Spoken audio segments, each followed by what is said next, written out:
Olá pessoal, tudo bem? Bom, hoje vamos falar sobre dimensionamento do fusível. A partida de motores, ela pode ser dividida em várias partes, Uma delas é a parte do acionamento. Nesse caso nós utilizamos, o principal elemento que é o contator, tanto na parte de comando quanto na parte de potência. Temos que utilizar também, os pulsadores, para fazer o acionamento, liga e desliga, junto aos sensores e outros elementos, que podem ligar ou desligar o acionamento. Temos também, a parte de sinalização, para que possamos identificar o estado, do motor, da máquina, de modo geral. Bom, e para a proteção? Bom, para a proteção contra a sobrecorrente, usualmente nós utilizamos o relé térmico, um elemento, que se encaixa até diretamente no próprio contator, então certamente é um dos elementos mais utilizados aí na proteção contra a sobrecorrente. Bom, além dele, nós temos também, protegendo contra sobrecorrente e também contra curto-circuito, e também fazendo até a parte de seccionamento às vezes, o disjuntor, que é um elemento presente não só na área residencial, mas principalmente também nas áreas industriais comerciais. Bom, o fusível, como já é sabido, ele é um elemento de proteção contra sobrecorrente em regime de trabalho. Mas nós temos um problema. Por quê? Quando o motor é energizado, a corrente vai saltar de zero até um valor de pico. Esse valor de pico vai sendo reduzido gradualmente até que o motor atinja 100% da sua velocidade final. Então nós temos que procurar um fusível que não se rompa, não queime durante a partida. Esse será o objetivo da gente analisar o dimensionamento do fusível nas partidas conhecidas, como a partida direta, a partida estrela-triângulo e na partida compensada. Bom, normalmente antes até da atuação de fusível, a gente espera o quê? Que o relé de sobrecarga, ou que o próprio disjuntor, possa atuar. A ideia é que esses elementos inicialmente atuem, porque esses elementos eles são rearmáveis. Se o relé térmico armar, após o resfriamento, você pode reutilizá-lo. O disjuntor, se ele atuar, ele vai desarmar, você pode religá-lo. O fusível não, uma vez queimado, ele simplesmente só voltará a funcionar se, no caso, ele for substituído. Bom, então o fusível ele seria o último desses três elementos que se espera que atue. Normalmente aí o fusível do tipo diazete ou o fusível do tipo NH. Bom, mas o que a gente tem que levar em conta no dimensionamento então do fusível? Bom, nós temos aí basicamente três critérios que nós podemos analisar. Bom, o primeiro critério indica que a corrente do fusível deve ser 20% maior que a corrente nominal do motor. Bom, mas por que 20%? Porque normalmente os motores podem atuar aí até com 15% em função do fator de serviço.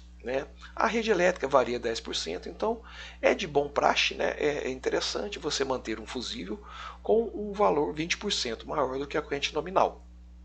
Então, nesse caso, a corrente do fusível terá que ser maior do que 1,2 vezes a corrente nominal. Essa é uma das equações, esse é o primeiro critério que nós vamos analisar.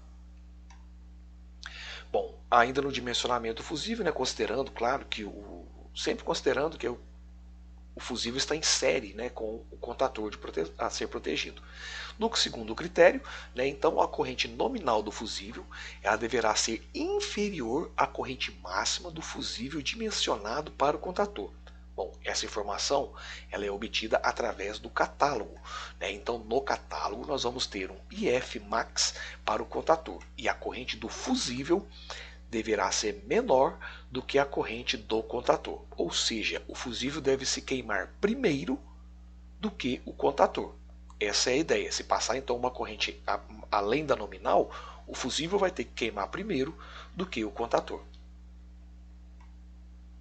Bom, o terceiro critério, também considerando aí que vai estar em série, é a mesma ideia, só que agora analisando o relé de sobrecarga.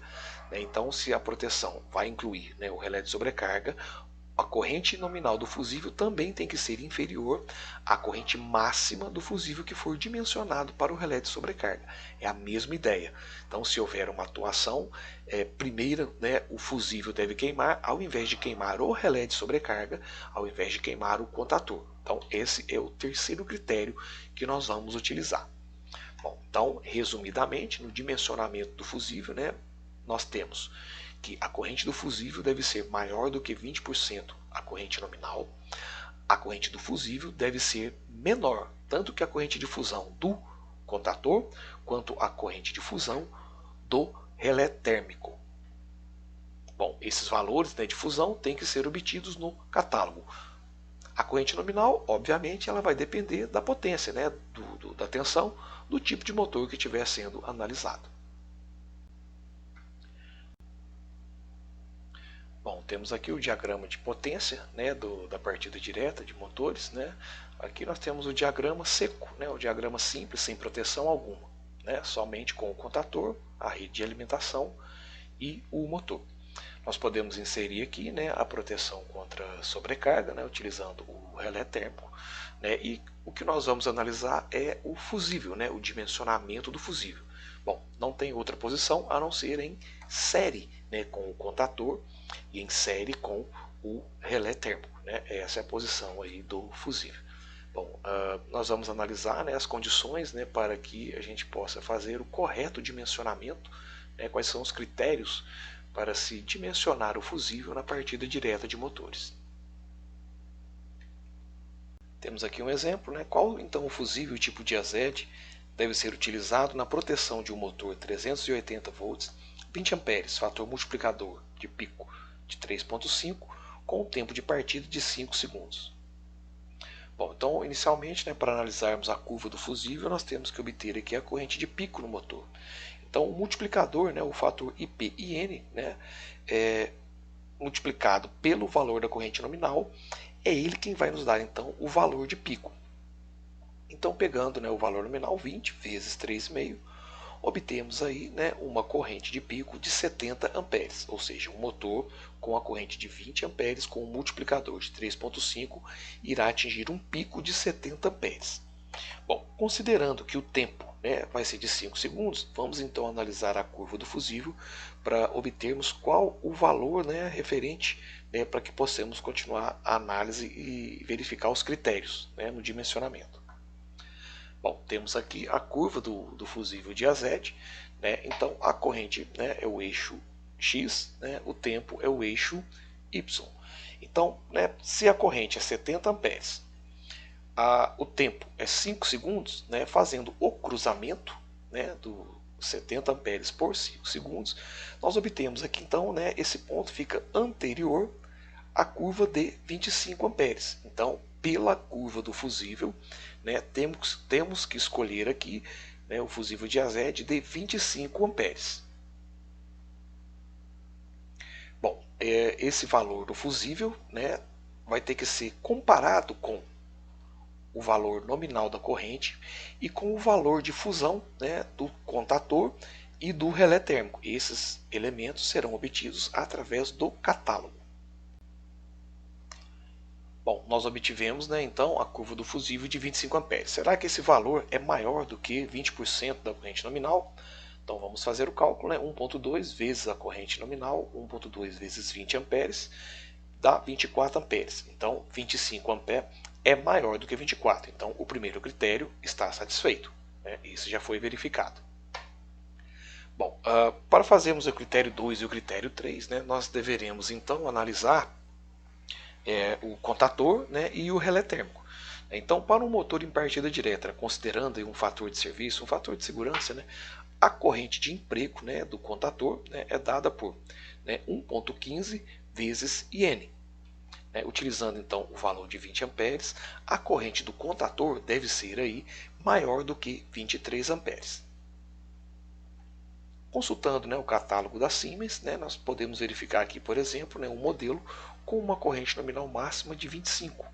Né, e com isso, né, ele indica para a gente, né, fusíveis máximo de 35 ou de 32. No caso aqui da Siemens, né, Diazed, NH, a letra S é do modelo Diazed e a letra N indica NH. Então, para o contator, né, de corrente nominal máxima 25, pode ser colocado em série com ele um fusível máximo de 35 do tipo Diazed ou 32 do tipo NH.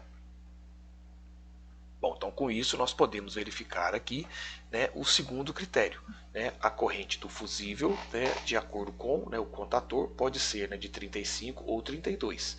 A curva do fusível encontrada foi de 25, ou seja, a corrente do fusível, 25 amperes, é menor que a corrente de fusão do contator. Então esse critério também está satisfeito, também foi verificado. Bom, no dimensionamento do relé térmico, nós seguimos a mesma ideia, né, do contator, né? Então o relé térmico na partida direta tem a mesma corrente de diferença do contator, né? 1.15 vezes N. A gente está levando em consideração aqui, né, oscilação da rede, o próprio fator de serviço dos motores, né? Fazendo aqui o cálculo, né, 1.15 vezes 20, também obtemos aqui, né, os 23 amperes. Analisando, né, o catálogo da Siemens, então para uma corrente de 23 amperes, por exemplo, né, nós temos aqui o modelo que tem uma faixa de ajuste de 20 a 25. Né, então esse modelo é indicado para essa ocasião, né, e ele também nos indica, né, um fusível máximo, né, de 35 amperes do modelo Diazed ou 32, né, do modelo NH. Bom, então, analisando aqui o critério 3, né, a corrente do fusível tem que ser menor que a corrente de fusão, né, aqui do relé térmico. Né. Obtemos ali pelo catálogo, né, neste caso, 35 amperes ou 32. Como a curva do fusível escolhida foi de 25 amperes, então 25 é menor do que 35 ou 32. Então, o terceiro critério também está verificado. Bom, então o que nós temos em resumo, né, do dimensionamento do fusível? Com relação ao critério da corrente nominal, 20% maior, ele atendeu. Com relação ao critério 2 e ao critério 3, né, a corrente de fusível, né, de 25 amperes é menor do que a corrente de 35 ou 32, que são as correntes limites, né, que podem ser colocadas em série na proteção, né, ou do contator ou do relé térmico. Então, para um motor de 380 volts, 20 amperes, com um fator IPN de 3.5, né, e um tempo de partida que foi utilizado aqui de 5 segundos, né, o fusível encontrado, né, tem que ser utilizado o de 25 amperes. Bom, sobre dimensionamento do fusível, né, e uso do fusível na partida direta, era isso que eu tinha para falar para vocês. Até o próximo vídeo, pessoal.